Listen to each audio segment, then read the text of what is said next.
I got a very interesting voicemail rather, about 2024. You can call my voicemail number any time of day, and many of you do. The number of voicemails we get in the middle of the night, stunning.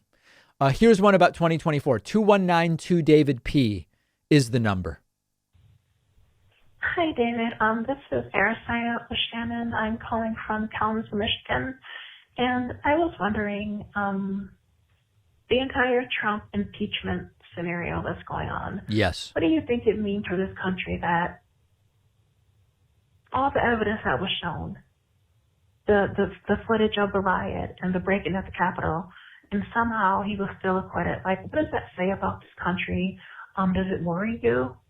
Because I'm really afraid, like, if he can get away with something like that, what are we going to do in 2024 when, like, a Trump Jr. runs and, like, gets into office? I'm terrified.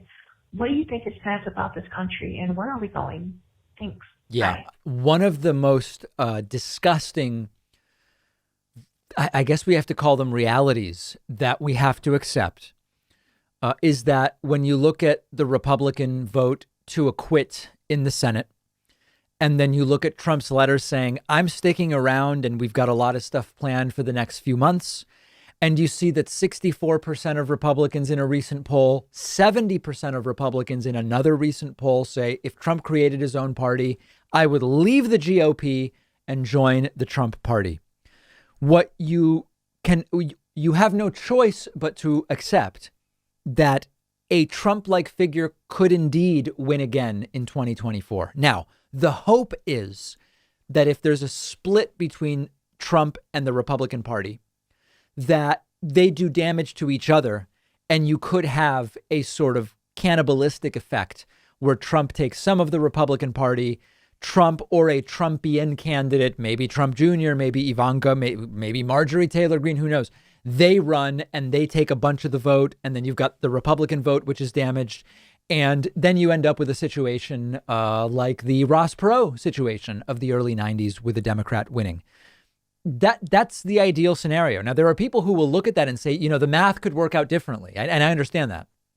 But if 64% of the country is willing to follow Trump, we all have to recognize that that is exactly the concern with not ridding ourselves of this problem right away. And how could we when tens of millions of people continue to support it? So, yeah, the caller is absolutely right in her concern. We have a great bonus show today. We are going to talk about, I get emails all the time from people, from the trolls. David, why won't you ever talk about what's going on with Andrew Cuomo in New York? Because Andrew Cuomo doesn't seem to be managing a lot of things correctly, and there's a lot of things coming out. We've been covering it from the beginning, and we will again cover how the COVID-19 story is getting even worse for Democratic New York Governor Andrew Cuomo. That's on today's bonus show.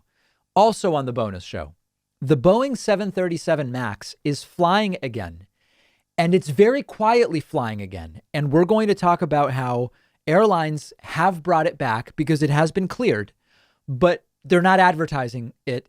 And it's obvious why. Lots of people still aren't interested if they are going back to flying at this point during the pandemic. They're not interested in flying on the 737 MAX, but it is back. And I'm going to talk. I have a kind of a personal story about this myself. We will also talk about how the Supreme Court has stayed the execution of an Alabama inmate who has requested a pastor's presence. The details are very interesting, and we will discuss that and more on today's bonus show. Get instant access by becoming a member at joinpakman.com. You can use the coupon code if you so please to get a discount. The coupon code is better21. You can also get instant access to the bonus show by becoming a patron at patreon.com/David Pakman Show. I will see you on the bonus show. Sadly, if you don't have access to the bonus show, we will meet again tomorrow. See you then.